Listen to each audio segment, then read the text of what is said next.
আসসালামু আলাইকুম। ফেসবুকে যারা প্রতিনিয়ত রিলস ভিডিও এবং লং ভিডিও আপলোড করে যাচ্ছেন, কিন্তু আপনাদের যে ভিডিওগুলোতে সেই ভিডিওগুলোতে কিন্তু আশাজনক ভিউজ আসতেছে না, অথবা আপনি আপনার ফেসবুক পেজ অথবা আইডিতে পোস্ট করে যাচ্ছেন, আপনার পোস্টে কিন্তু রিয়াক্ট আসতেছে না। তো আজকের ভিডিওটা পুরোপুরি দেখার জন্য আমন্ত্রণ রইল। তো আজকের ভিডিওর মাধ্যমে আমি কিছু সেটিং শিখিয়ে দেবো, যে সেটিংগুলো কিন্তু অনেক বেশি ইম্পর্টেন্ট। এবং আপনি যদি আপনার ফেসবুক পেজ অথবা ফেসবুক আইডিতে এই সেটিংগুলো অ্যাপ্লাই করেন, তাহলে কিন্তু আপনার ফেসবুকের রিচ অনেক বৃদ্ধি পাবে এবং আপনার ভিডিওগুলো ভাইরাল হবে এবং পোস্টগুলোতে কিন্তু অনেক বেশি রিয়াক্ট আসবে। তো আশা করি ভিডিওটা অনেক হেল্পফুল হবে। ভিডিওটা পুরোপুরি দেখার জন্য আমন্ত্রণ রইল। তো প্রথমেই আপনাকে চেক করে নিতে হবে যে আপনার ফেসবুক পেজে কোনো প্রকার সমস্যা আছে কিনা। কারো পেজে যদি কোনো প্রকার সমস্যা থাকে তাহলে কিন্তু ট্রিক্সগুলো কাজ করবে না। তো আপনারা কি করবেন, এখানে দেখতে পাচ্ছেন যে প্রোফাইলের আইকনটা আছে, আপনারা সিম্পলি এই প্রোফাইলের আইকনে ক্লিক করে দিবেন। ক্লিক করে দেওয়ার পর আপনারা এখানে দেখতে পারবেন প্রফেশনাল ড্যাশবোর্ড। তো আপনারা সিম্পলি এই প্রফেশনাল ড্যাশবোর্ডের উপর ক্লিক করে দিবেন। প্রফেশনাল ড্যাশবোর্ডের উপর ক্লিক করার পর আপনারা একটু স্ক্রল করে নিচে চলে আসবেন। একটু স্ক্রল করে নিচে চলে আসার পর এখানে কিন্তু বেশ কিছু অপশন এখানে আপনাকে চেক করে নিতে হবে। তো প্রথমেই যেটা চেক করবেন সেটা হচ্ছে পেজ রিকমেন্ডেশন। তো এখানে দেখতে পারবেন পেজ রিকমেন্ডেশন। তো এখানে ক্লিক করে দিবেন। পেজ রিকমেন্ডেশনে ক্লিক করার পর আপনাকে চেক করে নিতে হবে যে আপনার পেজে কোনো প্রকার ভায়োলেশন আছে কিনা। যেমন আমার যদি এই পেজটাতে লক্ষ্য করি, দেখতে পাচ্ছেন পেজ হ্যাজ সাম ইস্যু, অর্থাৎ আমার পেজটাতে কিন্তু ভায়োলেশন আছে। তো আমার কিছু ব্যক্তিগত ভুলের কারণে কিন্তু ফেসবুক আমার পেজটা নট রিকমেন্ডেবল অর্থাৎ গ্রোথ অ্যাট রিস্ক করে রাখছে। আমি যদি এখানে মার্ক করে দেখাই, এখানে দেখতে পারবেন গ্রোথ অ্যাট রিস্ক, অর্থাৎ ফেসবুক কিন্তু আমার পেজ থেকে এখন বেশি ইমপ্রেশন দেবে না, যার কারণে আমার পোস্টে রিয়াক্ট আসবে না এবং ভিডিওগুলো ভাইরাল হবে না। তারপর কি করবেন, আপনাকে আরও বেশ কিছু অপশন চেক করে নিতে হবে। তারপর ব্যাক করে চলে আসবেন।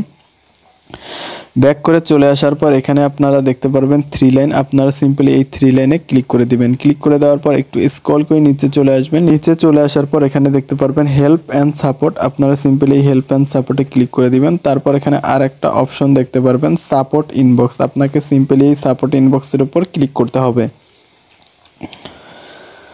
সাপোর্ট ইনবক্সের উপর ক্লিক করার পর আপনারা এখানে দুইটা অপশন দেখতে পারবেন, রিপোর্ট অ্যাবাউট আদার্স এবং ইওর অ্যালার্ট। আপনারা কি করবেন, প্রথমে রিপোর্ট অ্যাবাউট আদার্সে ক্লিক করে দিবেন। তারপর এখানে দেখতে পাচ্ছেন নো রিপোর্ট, অর্থাৎ আপনার পেজে কেউ রিপোর্ট করেনি। তারপর ব্যাক করে চলে আসবেন। ব্যাক করে চলে আসার পর ইওর অ্যালার্টে ক্লিক করে দিবেন। তারপর এখানে দেখতে পাচ্ছেন নো ভায়োলেশন, অর্থাৎ আমার পেজ থেকে কোনো প্রকার ভায়োলেশন করা হয় নাই। তারপর আবারও ব্যাক করে চলে আসবেন। ব্যাক করে চলে আসার পর আবারও প্রোফাইলে চলে আসার পর এখানে দেখতে পাচ্ছেন যে প্রফেশনাল ড্যাশবোর্ড। আবারও প্রফেশনাল ড্যাশবোর্ডে ক্লিক করে দিবেন। তারপর একটু স্ক্রল করবেন, এখানে একটু টাইম নিতে পারে। স্ক্রল করে নিচে চলে আসবেন। নিচে চলে আসার পর এখানে কিছু অপশন দেখতে পারবেন। এখানে একটা অপশন হচ্ছে মনিটারাইজেশন। তো মনিটাইজেশনে আপনাকে সিম্পলি একটা ক্লিক করে দিতে হবে। ক্লিক করে দেওয়ার পর কিন্তু এরকম একটি ইন্টারফেস শো করবে। তো এখান থেকে আপনি কি করবেন, ইনস্টিমেটে ক্লিক করে দিবেন। ইনস্টিমেট অথবা লাইভ অ্যাড যে কোনো একটাতে ক্লিক করে দিবেন। তো আমি ইনস্টিমেটে ক্লিক করে দিচ্ছি। তো ইনস্টিমেটে ক্লিক করার পর একটু স্ক্রল করে নিচে চলে আসার পর আপনি এখানে একটা অপশন দেখতে পারবেন you follow Facebook monetisation policy. তো এখানে দেখতে পাচ্ছেন গ্রিন টিক আছে। তো আপনার পেজের এই অপশনটাতে যদি গ্রিন টিক না থাকে, তার বদলে যদি এরকম ক্রস থাকে, তাহলে বুঝবেন যে আপনার পেজে সমস্যা আছে। তো এরকম যদি ক্রস থাকে তাহলে বুঝবেন আপনার পেজে সমস্যা আছে।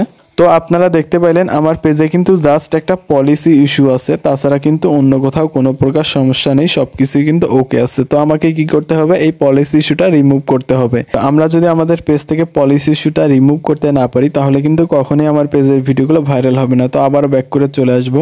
ব্যাক করে চলে আসার পর এখানে কি করব, আবারও পেজ রিকমেন্ডেশনে ক্লিক করে দিব। আমি এখানে মার্ক করে দিচ্ছি পেজ রিকমেন্ডেশন। তো আবারও পেজ রিকমেন্ডেশনে ক্লিক করে দিব।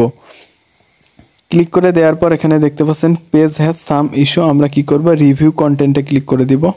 তারপর এরকম একটি ইন্টারফেস শো করবে। তো আপনারা এখানে দেখতে পাচ্ছেন এখানে কিন্তু একটা পলিসি ইস্যু আছে। তারপর আমি যদি এখানে আরও মার্ক করে দেখাই, তো এখানে দেখতে পাচ্ছেন প্রায় 7 মাস থেকে কিন্তু আমার পেজে পলিসি ইস্যু ঝুলতেছে, যার কারণে কিন্তু আমার ভিডিওগুলো ভাইরাল হচ্ছে না। আপনারা অনেকেই জানেন যে আমার পেজ থেকে ইদানিং ভিডিওগুলো ভাইরাল হচ্ছে না, প্লাস ইমপ্রেশন আসতেছে না।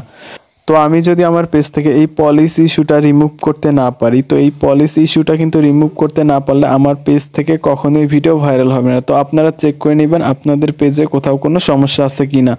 যদি আপনাদের পেজের কোথাও সমস্যা থাকে অবশ্যই সমস্যাটার সমাধান করতে হবে, না হলে কিন্তু কখনোই আপনাদের ভিডিও ভাইরাল হবে না। এবং ফেসবুক পেজের পলিসি ইস্যু কিভাবে ঠিক করবেন এই সম্পর্কে ভিডিও কিন্তু আমি আমার চ্যানেলে দিয়ে রাখছি, তো আপনারা চাইলে দেখে নিতে পারেন এবং অ্যাপ্লাই করার মাধ্যমে আপনাদের পেজ থেকে পলিসি ইস্যুটা রিমুভ করতে পারেন। তো ভিডিওটা ভালো লাগলে একটি লাইক দিবেন এবং আমার চ্যানেলটি সাবস্ক্রাইব করার মাধ্যমে আমাদের সাথেই থাকবেন।